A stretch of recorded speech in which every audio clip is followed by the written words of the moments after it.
in the early decades of the 19th century, a new intellectual and spiritual movement began to stir in New England, a rebellion against conformity, materialism, and the rigid traditions of organized religion.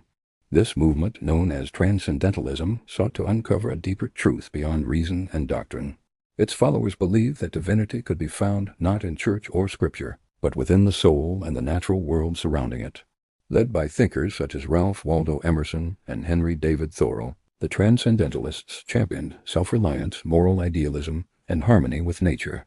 Their ideas would profoundly shape American literature, philosophy, and social reform, laying the groundwork for later movements in environmentalism, civil rights, and individual freedom. What began as a circle of intellectuals in Massachusetts soon grew into a defining current of American thought, one that continues to influence how we understand the self, society, and the natural world. The origins of Transcendentalism. Transcendentalism was a 19th century American philosophical and theological movement that blended reverence for nature and individual self-reliance with elements of Unitarianism and German Romanticism. Its leading figure was writer Ralph Waldo Emerson, and the movement took root in Massachusetts in the early 1800s before coalescing into an organized group by the 1830s. The movement emerged out of early 19th century New England Unitarianism, itself born from a divide between New Light theologians, who emphasized emotional religious experience, and Old Light thinkers, who championed reason and intellect and faith. These Old Lights, eventually known as liberal Christians or Unitarians, rejected the traditional Christian Trinity and viewed Jesus Christ as mortal.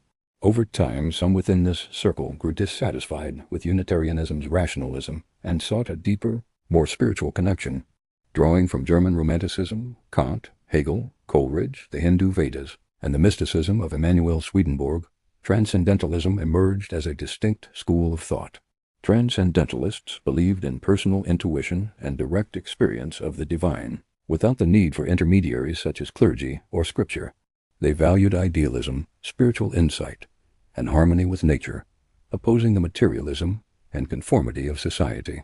By the 1830s, writings began to unify these ideas, giving rise to a more cohesive and self-aware movement. The Transcendental Club. On September 12, 1836, four Harvard alumni writer and minister Frederick Henry Hedge, Ralph Waldo Emerson, and Unitarian ministers George Ripley and George Putnam left Harvard's bicentennial celebration to meet at Willard's Hotel in Cambridge. Their goal was to discuss the state of Unitarianism and potential reforms. A week later, a larger gathering took place at Ripley's home in Boston. This became the first meeting of what would later be called the Transcendental Club, a loose association of Unitarian ministers, intellectuals, writers, and reformers. Over the next 4 years, the group held about 30 meetings, with Emerson, Hedge, and Ripley as core members. The only standing rule was that no one could attend if their presence discouraged open discussion. Emerson's essay, Nature, 1836, became the defining statement of the group's philosophy, emphasizing the unity of humanity, divinity, and the natural world.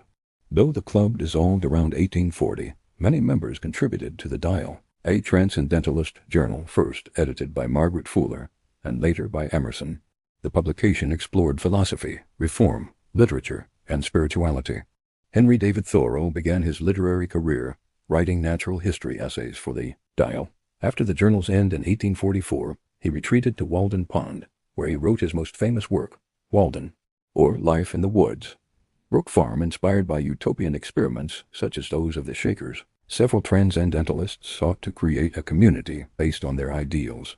In 1841, George Ripley and a small group including author Nathaniel Hawthorne founded Brook Farm in West Roxbury, Massachusetts.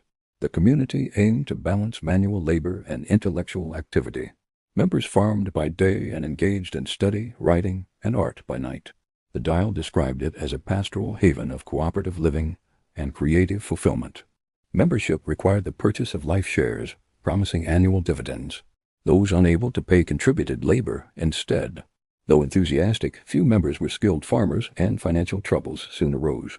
Emerson supported the experiment but declined to join, valuing his solitude. Thoreau dismissed it entirely, and Fuller, after visiting, predicted its collapse. Hawthorne, however, relished the physical work, though he later fictionalized his disillusionment in the Blithedale Romance.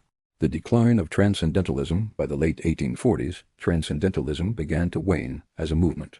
Brook Farm's failure, the end of the dial, and shifting cultural priorities led to its decline. Yet its influence endured, shaping American literature, reform movements, and environmental thought for generations. Writers like Emerson and Thoreau continued to inspire later advocates of individualism, social reform, and the spiritual connection between humanity and nature. Their work remains a cornerstone of America's intellectual and moral heritage.